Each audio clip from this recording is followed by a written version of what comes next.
So, hello guys. It would seem as though I have some things to take account for. Some poor wording to amend. I didn't want to do this. I never like to walk back my honest opinions. I never put out anything I'm not at the time happy with, nor anything I don't agree with. And all I wanted to do was share my thoughts, bare my soul to all of you. But I can see now that I was wrong. In a previous video, I was mistaken. I didn't wait nearly long enough to make a fair judgment, and it has caused a lot of controversy. You've all demanded this. I've got lots of people, my friends, telling me that my video that I made, the things I said, they were wrong. And you're right. So, here goes. Overwatch 2 fucking sucks. Yes. I'm mad. I feel betrayed, to be honest. I know all of you do too. And nothing made me angrier than when I saw the exclusive behind-the-scenes clip of Activision Blizzard studio executives when confronted about their recent behavior. You know what? Lion tastes good. Let's go get some more lion. Sausalito, turkey, honey, ham, and salami. Pepperoni, provolone, pastrami.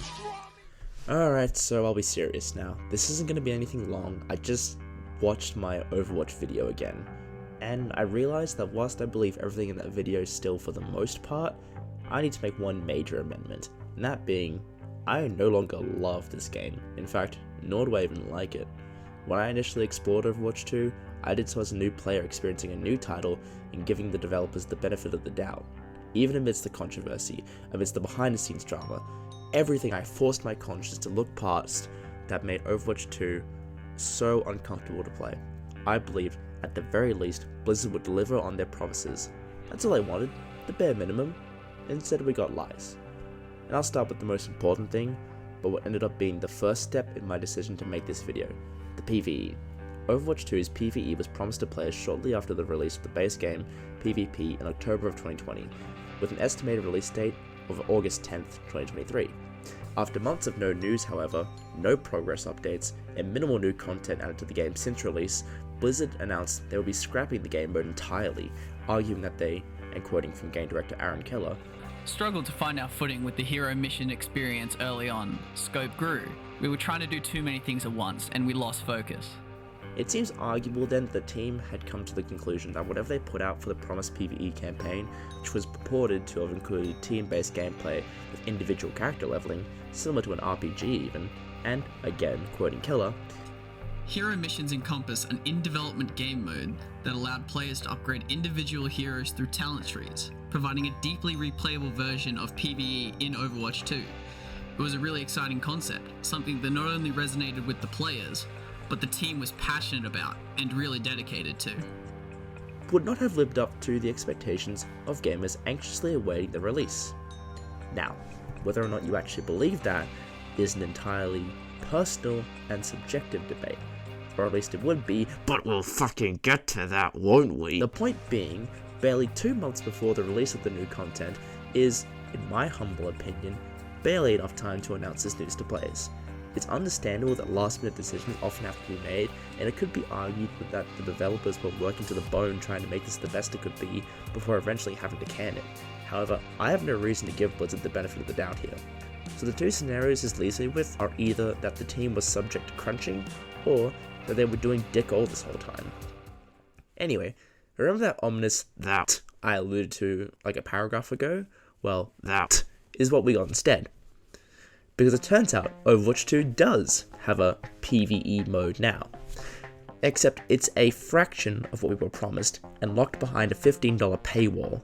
And no, I'm not shilling out money to show you gameplay for a game I get sick of after 10 minutes, for a game mode that was butchered due to, by all accounts, negligence. You can find the footage on YouTube yourselves for that, but I've seen the gameplay firsthand, and all it made me think is, isn't it great that Left 4 Dead is only like $20?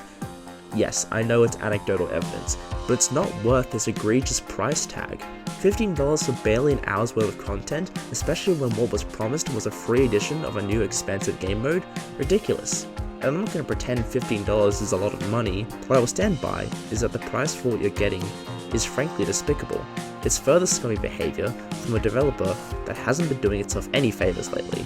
Overwatch Invasions is a disgrace, and that's putting it lightly. I understand a new game mode not being added isn't a huge deal in light of Blizzard's recent controversies, but I have to be honest, I'm tired. I'm so exhausted from hearing about the despicable behind-the-scenes conduct of Activision Blizzard, of men in powerful positions thinking they can get away with stealing breast milk from fellow employees, of constant sexual harassment allegations, tremendous payouts, bringing on new corporate bureaucratic positions that'll do fuck all to address the core issues. And for what? So I can do more research on a game that's not fun anymore? That destroyed our beloved game and wore out its welcome in barely 8 months, that in effect removed content more than added anything? News outlets will still celebrate as Lifeweaver gets to be a pansexual hero and Tracer gets to be a lesbian, ignoring that we're left with a cheap copy of an instant phenomenon. Blizzard tried to catch lightning in a bottle again and instead brought down the thunder of heaven upon themselves. And for what? What do they have to show for themselves? In the end, nothing will change. People will still play Overwatch 2. And that's not their fault. What's the alternative? Don't play the game you like? People had fun with Overwatch, and it may be a hollow shell of its former glory now, but the sparks of joy and that initial magic are still there for some people. And I know I'm being pessimistic. I don't want to be, but thankfully, people seem to be catching on. Now that the game was released on Steam, it's become one of the most, if not the most, negatively reviewed games on the platform. And, as my good friend Skyfire1 explained, this actually makes sense seeing that the game is free to play, easily accessible, and has garnered a massively negative public perception whilst being one of the biggest franchises in the world, from one of the biggest gaming companies in the world, with an equally terrible, if not worse, reputation. I don't know, it's just frustrating, and I just wanted to make it clear that I don't love this game anymore, and I don't think I can ever look at a Blizzard Activision game the same again.